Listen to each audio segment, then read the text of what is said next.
Olá amigos, meu nome é Anderson, mas você pode me chamar de Neno, e você está no Games on the Table. E hoje a gente vai dar uma boa olhada nessa pérola aqui, ó, Cleópatra.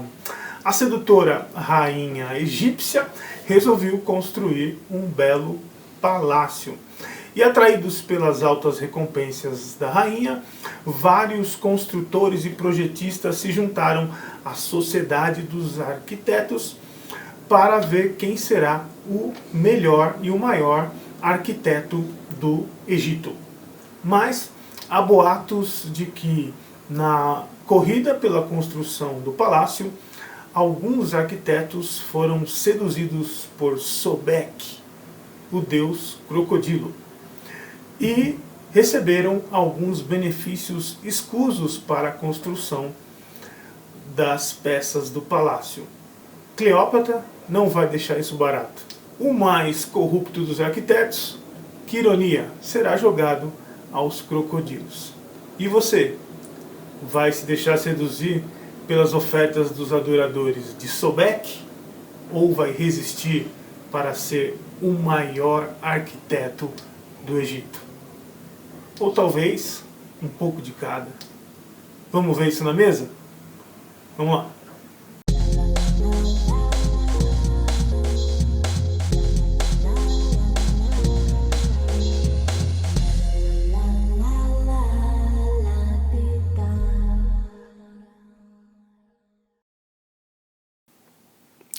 Então, amigões, vamos lá. Dá uma olhadinha no que a gente tem aí dentro da caixa do Cleópatra Board Game. Não sei se vocês perceberam já, mas a minha cópia é uma cópia da versão alemã do jogo. Então, algumas cartas a gente teve que fazer um paste-up, né, para ter a tradução que tem disponível na Ludopedia. E mais a maioria das cartas e tabuleiro e tudo mais é independente de idioma, né? Graças a Deus. E esse jogo é um jogo que a gente vai ter que mostrar desde a caixa até o setup, os componentes, enfim, esse jogo aqui é o tipo do jogo em que nada se rejeita, tudo se aproveita. Apesar de ser um jogo extremamente simples.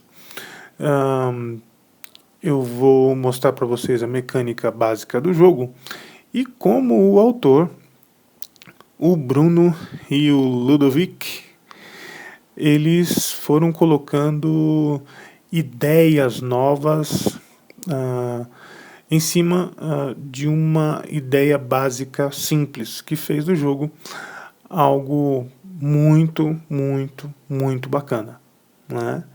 Então, vamos lá, vamos abrir a caixa para ver o que tem ali, né? Eu não costumo fazer unboxing, mas esse jogo aqui merece. Então a caixa aqui, ela é bem pesadinha, né? E a tampa de uma caixa bacana, pra mim, é isso aqui, ó. Você pega com o dedo e você tira para fechar, ok? E isso é uma tampa de uma caixa que eu acho espetacular. Aqui a gente tem manual, né? Aí para você treinar um pouquinho do seu alemão, né? A gente tem alguns resumos do jogo, né? Graças a Deus, seres humanos iluminados traduziram esses cartões de ajuda, né? Depois você imprime num papel durinho, né? Fica bem legal, tá bom? E também, graças a Deus, seres humanos iluminados que prezam pela paz entre os povos e pela união de todas as raças, também traduziram com diagramação, um trabalho espetacular, o manual do jogo, que fica bem mais fácil. E aqui dentro a gente tem as peças do jogo. Cara, olha isso aqui. Olha isso aqui. Tá bom? Esse é um jogo que ele vai ser montado na mesa tridimensionalmente, né? Um jogo 3D, né? Então você tem aqui, dentro desse insert, né, todas as peças de montagem do jogo. Bom, e no manual, se não me engano, vem a forma como você organiza essas peças no jogo. Eu acho que em algum lugar tem isso. Ou não tem? Será que tem? Aqui, ó. Aqui embaixo você tem a forma como as peças são organizadas. Bom, dentro desse setup aqui. Porque cada espaço aqui foi pensado para cada peça. Aqui a gente tem uma parte do tabuleiro, né, que vai formar um grande palácio durante o jogo. Esse aqui é um terraço, né? A gente vai dar uma olhada aqui com mais calma depois. Tem uma divisória. Deixa eu tirar isso para lado aqui que vocês já viram. E aqui dentro tem um insert com os outros componentes do jogo. Bom, isso aqui você vai tirar, né? Você vai tirar esse insert. Essa aqui é a caixa, né, do jogo. E a caixa do jogo é o tabuleiro do jogo. Espetacular. Né? Essas laterais, né, vão ser todas utilizadas aqui. Então você põe essa parte aqui. Você vai colocar esse jardim aqui em cima. Olha que espetáculo aqui o detalhe, né? Ele se encaixa aqui, ó, certinho nessa moldura, né? Muito bacana aqui.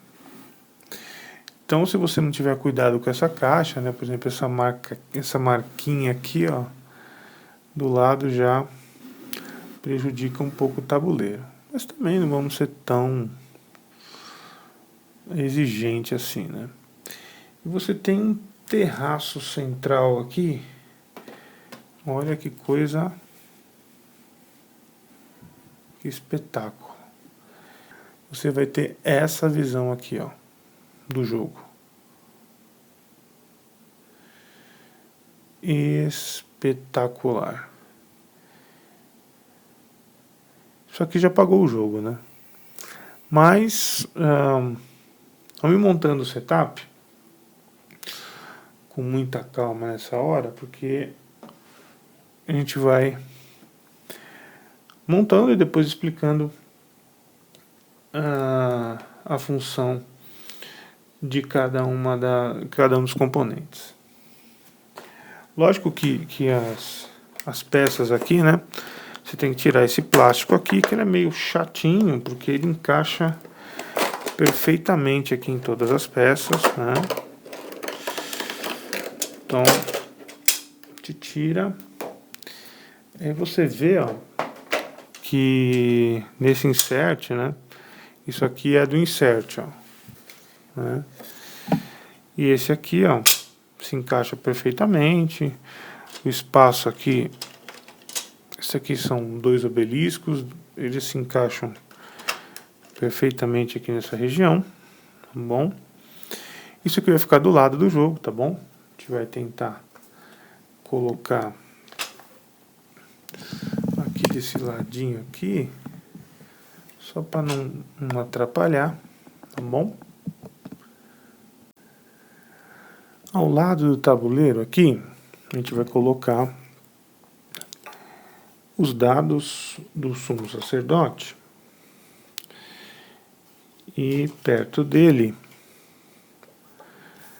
esse recipiente para os dados. A gente vai colocar eles todos com a face branca aqui, tá bom? Do lado do jogo, a gente vai pegar a figura da Cleópatra, que é essa magrinha aqui, ó. Ela vai ficar na posição número 1 aqui, ou melhor, aqui onde tem a figura dela. Ela vai percorrer, vai desfilar aqui, né, nessas 5 marcações. Quando ela chegar aqui no 5, acaba o jogo, ok? Você tem os marcadores de corrupção do deus Sobek. A gente vai colocar aqui ao lado, né, do tabuleiro, tá bom? Você tem também os talentos, que é a pontuação, né? Quem tiver mais talento no final do jogo vai ganhar. Você tem ele em marcações de 1, de 2, de 5 e de 10, tá bom? Vamos tentar organizar aqui da melhor forma possível. Depois que você conseguiu organizar aqui os talentos e os marcadores de corrupção, a gente vai separar agora o material, os componentes que vai para cada jogador, né? Então, cada jogador, dando o exemplo aqui do jogador roxo, e a gente tem 5 cores, né? São de 3 a 5 jogadores, apesar de ter uma versão para 2 jogadores. Vai receber 3 marcadores de mercadores do Nilo, ok? Deixar eles aqui, eles podem ficar à mostra para todo mundo ver. Já vai sair no jogo com 5 talentos, ok? E esse daqui, os talentos que você ganhar no jogo, você sempre vai manter escondido dos outros jogadores, ok? Você também vai receber 2 estátuas de Anubis, né? Da mesma cor do jogador, aqui. Você vai receber também do baralho de cartas, vai receber 3 cartas, ok? Geralmente as cartas elas mostram recursos, né? Nesse caso aqui é pedra. Nem todas as cartas estão traduzidas, né? Porque é fácil de distinguir aqui. Nesse caso aqui é madeira, nesse caso aqui é o artesão, tá bom? Existem outras cartas um pouquinho diferentes, outras poucas cartas diferentes de recursos que eu vou mostrar no decorrer do jogo. Então, as cartas do jogador, né? Vamos deixar aqui, ó. E ele vai receber também uma pirâmide de corrupção, que ele vai deixar desse lado aqui, ó, ok? Toda vez que ele pegar um marcador de corrupção, ele vai colocar na sua pirâmide de corrupção. Ele pode consultar a qualquer momento a sua pirâmide de corrupção, mas não pode mostrar e nem pode consultar a pirâmide de corrupção dos outros jogadores, tá bom?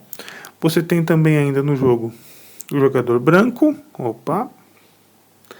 você tem o jogador preto, você tem o jogador verde e você tem o jogador laranja, além do roxo. Ok? E agora nós estamos prontos, quase prontos para começar o jogo. Eu vou colocar todo esse setup do jogador inicial, de cada jogador aqui do meu lado esquerdo, aqui, e eu vou montar com vocês o mercado, tá bom? O mercado, ele tem algumas peculiaridades bem interessantes, né? O mercado, ele vai ser formado por cartas, né? Então eu vou deixar um pouquinho mais para a direita aqui o sumo sacerdote, que é a região de oferenda do sumo sacerdote. A gente vai montar o mercado aqui. O mercado, você vai embaralhar todas as cartas, ok? Talvez esse espaço aqui não seja adequado para a gente formar o mercado, mas eu acho que vai dar para facilitar a coisa aqui para nós, né? Depois de você embaralhar bem isso daqui, você vai dividir esse baralho mais ou menos no meio, aqui não exatamente no meio, e você vai virar uma das partes para cima, ok? Virou para cima e você embaralha de novo. O que isso vai gerar? Óbvio, né, que você já está percebendo que algumas cartas vão ficar para cima e outras vão ficar para baixo. Isso é proposital, ok? A partir dessas cartas aqui, a gente vai formar o mercado. E é muito simples, né? Respeitando a orientação das cartas, ou seja, aquelas que estão com a face para baixo permanece com a face para baixo, que está com a face para cima permanece com a face para cima. Você vai colocar uma aqui, a segunda aqui, a terceira, ó, já está com a face para cima, é um artesão, você vai colocar aqui. Eu disse que aqui não é o lugar mais apropriado para a gente montar o mercado, mas é só para mostrar que vão entrar peças aqui do palácio, né? Isso aqui pode atrapalhar um pouquinho. E vão entrar outras cartas aqui, né? Que serão compradas a partir desse maço aqui de compra do mercado, ok? Naturalmente vai ter algumas cartas que você vai comprar sabendo o que é e outras que você vai comprar que você não vai saber o que é. O que o jogo aconselha é que sempre que você for comprar cartas para o mercado, você coloque nessa disposição aqui, ó, de tal forma que o jogador ele possa ter acesso direto àquelas cartas que estão para cima, tá bom? Ó, bastante carta aí virada para cima. Então, à medida que você vai comprando no jogo, né, vai ter alguma situação assim, ó. Quando você for comprar, você vai saber exatamente o que você está comprando, né? Se você precisa ou não. Tem os símbolos aqui em cima. Fica fácil de você saber, ok? E agora a gente está pronto para começar o Cleópatra. E o jogo é muito, muito, muito simples. Você tem duas situações aqui. Você tem o mercado, então você pode ir até o mercado e você pode ir até a pedreira, que é essa parte aqui das peças, né? O único detalhe que eu destacaria aqui é que esses pentaminós, né? Essas azulejos, esses ladrilhos, eles estarão dispostos numa ordem ali, né? Ficou até um lá. À medida que o jogador for pegando esses pentaminós, eles vão ter que ser pegos numa ordem, a não ser que ele use uma carta especial em que ele pode escolher um deles, tá bom?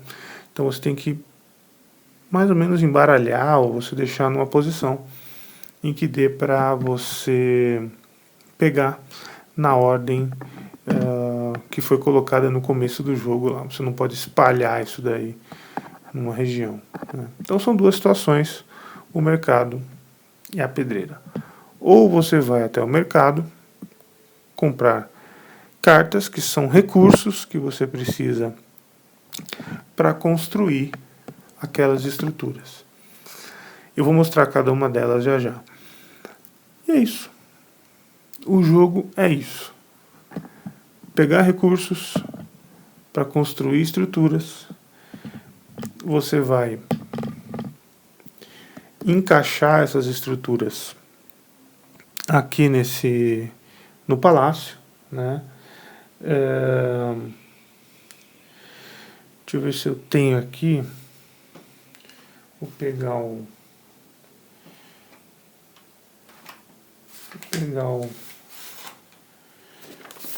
livro de regras para mostrar para vocês. Aqui, ó, que já é da tradução, né? Como é que fica, né? Você tem estruturas laterais aqui, você tem os umbrais da porta, você tem os obeliscos, né? As estátuas, né? À medida que você vai colocando, você pode ver que a Cleópatra vai andando, né? Você tem o trono, a base do trono, né? Só que assim, você tem 5 posições aqui em que a Cleópatra vai andar até chegar na 5 e acabar o jogo. Só que você tem 6 tipos de estruturas diferentes. Então, nem todo jogo vai acabar igual, né? Vai acabar com o mesmo tipo de estrutura. Depende muito de como e com que estratégia os jogadores vão querer chegar até o fim do jogo, né? O que eles acham que vai ser mais rentável em função dos recursos que ele tem. Então vamos lá. Você pode ir ao mercado, né? E no mercado você tem as cartas de recurso, que, para ficar mais fácil aqui, eu vou tentar. Só está faltando uma carta de mármore aqui que está escondida, hein? Aqui. Você tem então a madeira, né? Você tem o mármore, você tem a pedra e você tem madeira eu já mostrei, né? Você tem o lápis lazuli aqui, né? Uma espécie de resina, de uma pedra, né, que solta uma resina da cor azul. E você tem os artesãos, ok? Esses são os recursos básicos. E você tem algumas cartas que são cartas de personagens, né, que são os adoradores de Sobek. Sobek era um deus egípcio, né, que você deve ter visto em alguma figura, em algum desenho, alguma coisa, que ele tem o corpo de homem e a cabeça de um crocodilo, né? Por isso que você tem um crocodilo aqui, né, nos marcadores de corrupção, né? E todas as situações de comércio, de negociação, de construção do palácio pode estar envolvido com alguma questão de corrupção. Então, para você usar esses adoradores de Sobek, vai custar para você algumas corrupções, né? O mendigo, 2 corrupções. Você tem aqui um contrabandista, né? Além desses personagens, que depois a gente vai dar uma olhada com calma, você tem algumas cartas que tem um rendimento maior também. Essa carta aqui, ó, ela tem 2 pedras, né?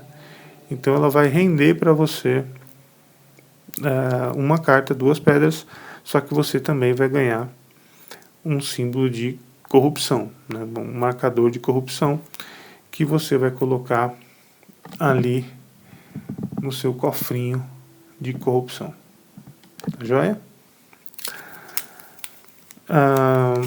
Você também tem essa carta aqui, Engano dos Deuses, em que é uma espécie de coringa, né? Então ele é um coringa para os recursos de mármore, de madeira, de pedra e o lápis lazuli.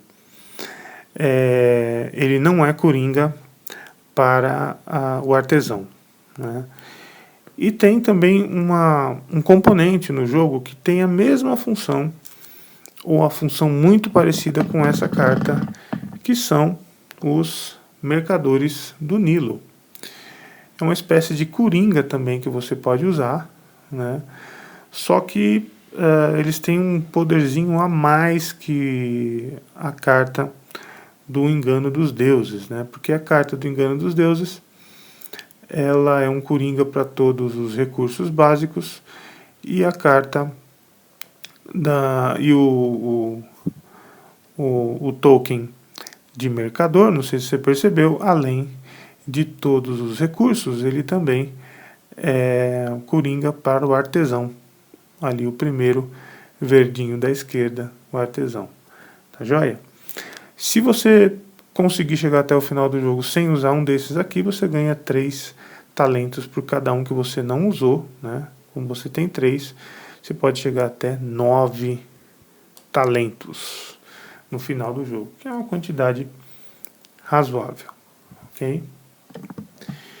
Quando você chegar no mercado, na sua vez de jogar, vamos supor que você escolha ir até o mercado. Quando você chega até o mercado, você vai ter que escolher uma das pilhas e vai pegar uma das pilhas e levar para sua mão.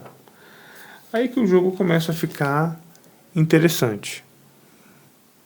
Então você pode pensar assim, não, tranquilo, eu vou ser um cara super honesto e eu não vou pegar nenhum marcador de corrupção. Só que quando você escolhe uma dessas bancas aqui, né, que chama bancas do mercado, pode ser que numa dessas cartas fechadas tenha cartas que vão te render corrupção. Mas não tem como me livrar delas? Tem. Mas eu acho muito difícil você não querer usá-las, né? Porque elas te dão uma vantagem legal no jogo, né? Então você vai ter que pegar tudo. Vamos supor que se eu escolher essa aqui, ó, que não tem nenhuma de corrupção, mas tem menos. Ou se não, você escolhe essa aqui, né? Leva para sua mão, vai somar com as outras 3 que você pegou no começo do jogo, né? Coincidentemente pegou 3 sem nenhum marcador de corrupção. Aqui já tem o Engano dos Deuses, vamos ver o que veio. Veio um mármore e veio um mármore aqui, fruto de corrupção, que é um mármore com marcador de corrupção. Se você usar esse mármore, ele vale por 2, mas você vai engolir um marcadorzinho de corrupção. Já vou falar qual é o problema do marcador de corrupção, ok? E depois você repõe uma carta do jeito que tiver, você põe aqui.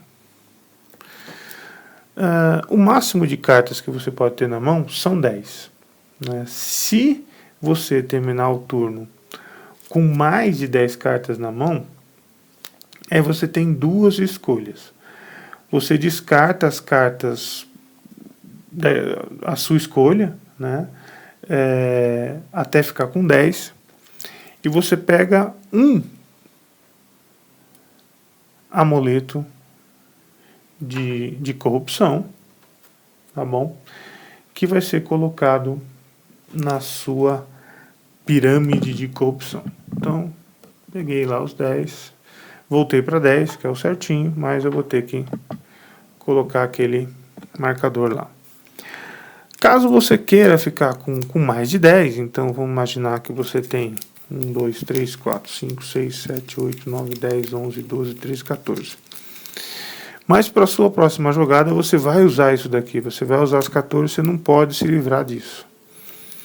Então você fica com as 14 e você tem que ficar, vai receber um marcador de corrupção para cada carta a mais que você ficar.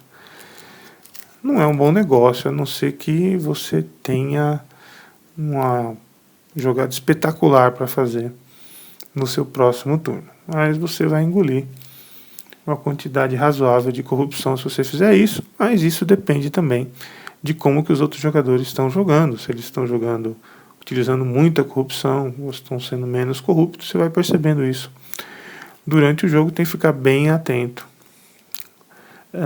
nesse quesito. Bom, então você, depois que você pega, como eu disse, você reabastece a banca, né? Quando essas cartas desse deck aqui acabarem, você vai formar uma nova pilha usando as cartas que vão ser descartadas, né? Porque esses recursos vão servir para você adquirir as construções ali na pedreira, tá bom? Você vai ter que fazer a mesma mecânica que você fez para formar o mercado no começo do jogo, ou seja, embaralhar, dividir em 2, virar metade do baralho com as cartas para cima, embaralhar de novo e formar a banca novamente. Ok? Uma outra situação que você tem é você ir até a pedreira, ok? Na pedreira, você tem que jogar da sua mão qualquer combinação de carta de recurso que você tenha, ou mercadores do Nilo que correspondam ou excedam os requisitos de construção da peça construída. Você descarta essas cartas, né, do descarte de mercado, que você pode colocar ao lado do jogo. E caso você use um mercador do Nilo, ele é eliminado do jogo, tá bom? Vamos supor que você construa aqui a base do trono, tá bom? Então você vai encaixar a base do trono lá no palácio, tá bom? Encaixei a base do trono aqui. Você vai pagar os recursos e você vai receber, por isso, uma quantidade de talentos, ok? Caso você utilize algum recurso que esteja manchado, né, que são os recursos que tem a marquinha de amuleto de Sobek, você vai ter que receber a quantidade de amuletos que estão marcando na carta, né? Deixa eu voltar a Cleópatra aqui para o lugar dela, estava passeando, e você vai somar esses recursos colocando na sua pirâmide, ok? Você pode construir mais de uma peça da pedreira, ok? Se você, por acaso, construir uma peça e você acabar com todas essas peças da pedreira, vamos supor, por exemplo, que você construa os 2 obeliscos, né? Então, você vai lá e constrói,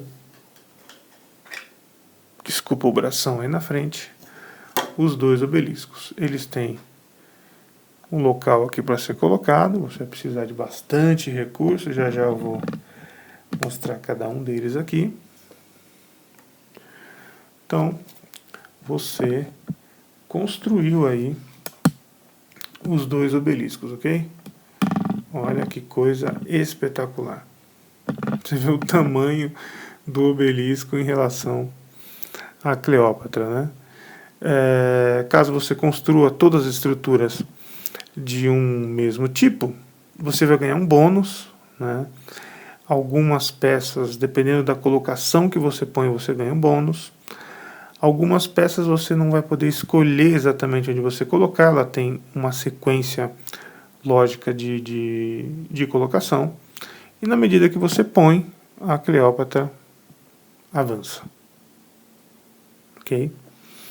E nesse ponto, à medida que você vai fechando as outras estruturas, ela vai avançando até chegar no 5º passo, e aí acaba o jogo na hora.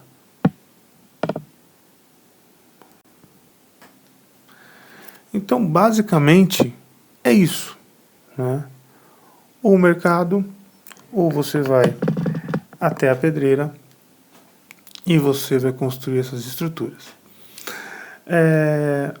Além desse mercado ser algo bem diferente, né? Bem auspicioso, com essas cartas viradas para cima e outras viradas para baixo, que é um diferencial já do jogo.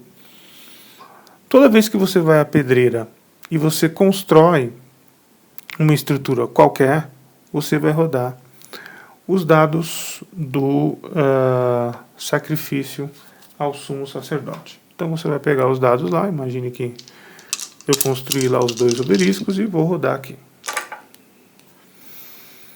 Esses dados brancos continuam aqui, tá bom? E o dado com o símbolo do sumo sacerdote, ele vai ficar aqui no local do sacrifício, tá bom? No espaço do sacrifício. Vamos supor que, à medida que os jogadores forem construindo, vai acontecendo essa situação aqui, tá bom? E num dado momento do jogo lá, é construído a última peça do sacrifício do sumo sacerdote, e daí a gente vai fazer o sacrifício do sumo sacerdote. E é muito simples, cada jogador vai oferecer uma quantidade X de talentos, né? Só para lembrar, isso daqui é o que vai fazer você ganhar o jogo, né? E quem oferecer mais talentos vai perder 3 amuletos de corrupção, ok? A segunda melhor oferenda recebe 1 amuleto, né? A terceira melhor oferenda ganha 2, a quarta melhor oferenda ganha 3, e se você for muito mão de vaca e foi a quinta pior, né? A pior oferenda de todas, você ganha 4 amuletos de corrupção. É muita coisa, ok? Todos os talentos oferecidos pelos jogadores durante a oferenda ao sumo sacerdote são perdidos, tá bom? Independentemente do ranking do jogador nesse leilão. Eles são colocados de volta ao tesouro do faraó, próximo ao tabuleiro do jogo. Ok? Opa, aqui. Os talentos.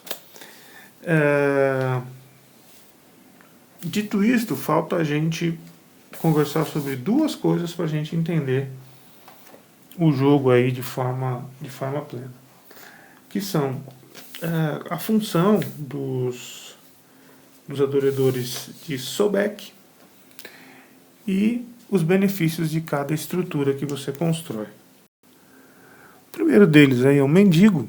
Se você utilizar essa carta, você pode utilizar em qualquer momento da sua jogada, né? Você recebe de cada adversário seu, de cada oponente, 2 talentos ou um recurso não maculado, não manchado, que não tem os símbolos de amuleto. Você vai receber, né, 2 amuletos de corrupção por utilizar o mendigo, mais você tem esse benefício aí, tá bom? Você tem 2 mendigos em jogo.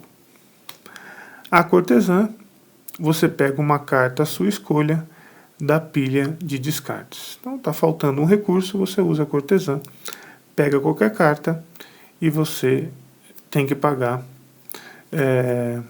um amuleto de corrupção por isso. Pagar não, você tem que receber. Bom, tem 2 cortesãs no jogo. O emissário,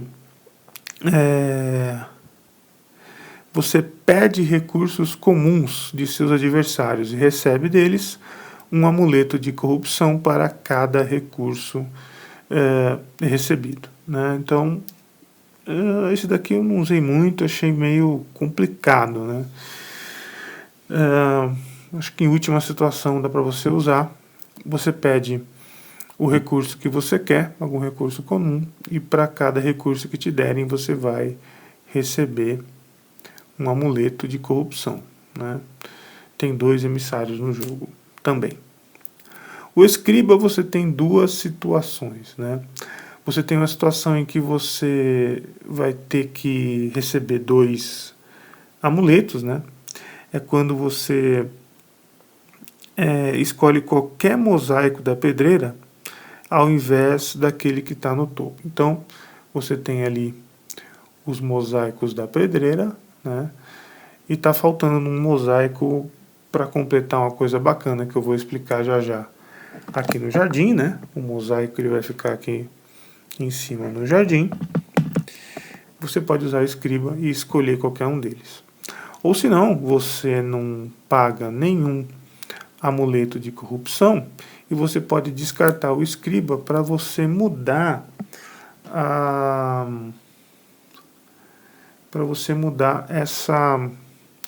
condição, né, que tiver o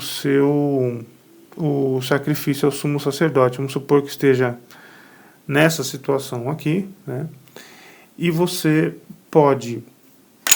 Opa, acidente aqui com o obelisco, né, e a Cleópatra foi ferida no acidente, mas ela já está bem, já está na condição inicial do jogo, ou melhor, na primeira aqui, porque já construíram todos os obeliscos. Você pode, estrategicamente, achar que você não está preparado para um sacrifício, você muda esse dado, volta ele para 0, põe ele de volta. Ou, se não, você quer acelerar um sacrifício, porque você acha que pode ter uma boa oferenda, você traz esse dado aqui sem rolagem e você dá um start aí, você desencadeia um novo sacrifício ao sumo sacerdote, tá bom?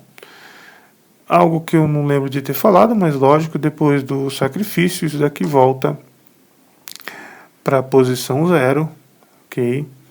E novamente, toda peça construída, você vai rolar esses dados aqui, tá bom? Então o escriba tem essas 2 condições. O contrabandista, por apenas um amuleto de corrupção, quando você tiver mais do que 10 cartas na mão, você pode ficar com todas ao invés de descartar. Então naquela situação que você está com 14, você vai gastar apenas 1 e vai continuar com as 14 cartas. Você tem 2 contrabandistas em jogo e você tem também 2 escribas, ok?